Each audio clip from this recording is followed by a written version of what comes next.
உழவர்களுக்கு எப்படிப்பட்ட துரோகத்தை பண்ணார் இந்த பழனிசாமி? 3 வேளாண் சட்டங்கள்ல எந்த பாதிப்பு இல்ல, பாதிப்பு இருக்கிறதா சொல்றவங்க கூட நான் விவாதிக்க தயார். இந்த சட்டம் வந்தா தமிழ்நாட்டு விவசாயிகள் உத்தரப்பிரதேசத்துக்கு போய் வியாபாரம் செய்யலான்னு கப்சா விட்டவர் பழனிசாமி. போராடின விவசாயிகளை அவங்க விவசாயிகளே இல்ல, புரோக்கர்னு சொன்னார். ஆக விவசாயிகளை புரோக்கர்னு சொன்ன அரசியல் புரோக்கர் தான் பழனிசாமி. அப்படிப்பட்டவர் இன்னைக்கு விவசாயிகளுக்காக நீலி கண்ணீர் வடிக்கிறார். பழனிசாமி அவர்களே, திமுக ஆட்சியில தான் வேளாண்மைக்குன்னு தனி நிதிநிலை அறிக்கை தாக்கல் செஞ்சிருக்கிறோம். 3 ஆண்டுகளை 2 லட்சம் விவசாயிகளுக்கு மின் இணைப்புகளை கொடுத்திருக்கிறோம்.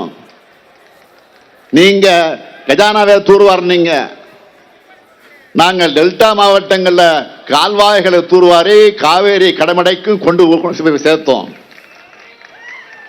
உணவு அமைச்சர் இங்க இருக்காரு சக்கரபாணி.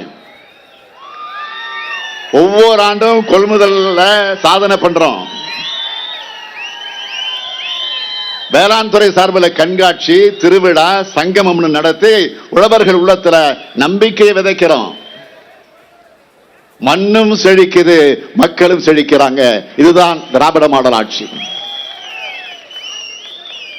உழவர்களுக்கு துரோகம் செஞ்ச மாதிரியே குடியுரிமை திருத்த சட்டத்தை ஆதரிச்சு வாக்களிச்சு சிறுபான்மை இஸ்லாமிய சகோதரருக்கு துரோகம் செஞ்சார் பழனிசாமி.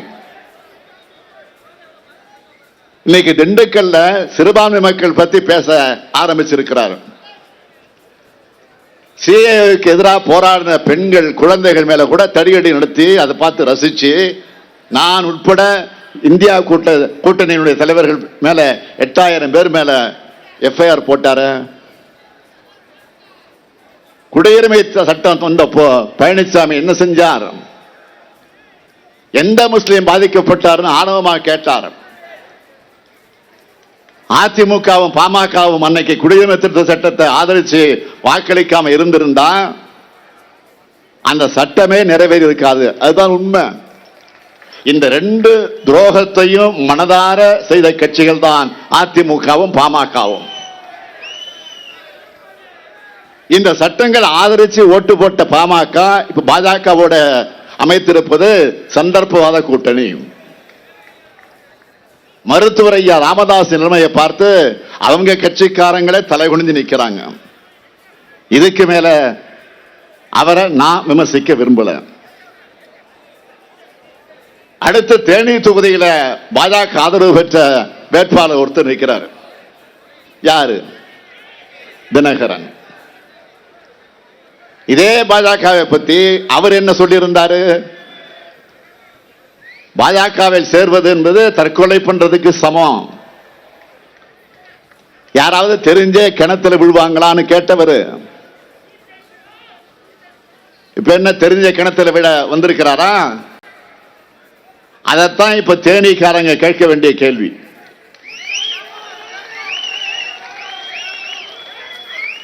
அது மட்டுமல்ல, இன்னும் பேசி இருக்காரு. டெல்லியில வேணும்னா பெரிய கட்சியா ஆளுங்கட்சியா பாஜக இருக்கலாம், ஆனா தமிழ்நாட்டில் அதுக்கு என்ன இருக்கு?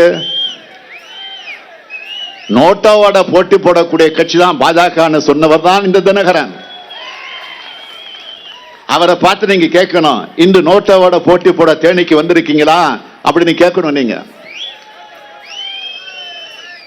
இல்ல உங்க வழக்கில இருந்து காப்பாத்திக்க வந்திருக்கிறீங்களா? நான் போன கூட்டங்கள்ல சொன்ன மாதிரி மோடி வாரண்டியோட ஒரு வாஷிங் மிஷின் வச்சிருக்காரு. மோடி ஒரு வாஷிங் மிஷின் வச்சிருக்காரு. அதுல ஊழல்வாதிகளை உள்ள அனுப்புனா அவங்க சுத்தமாகி வெளியில வந்துருவாங்க. அது made in BJP washing machine. Made in Japan, made in America, made in இங்கிலாந்துலாம் சொல்றோம்ல, அது மாதிரி made in BJP washing machine. அது அந்த கட்சியோட கூட்டணி வச்சுக்கிட்டா அந்த வாஷிங் மிஷின் வெளுத்துரும்.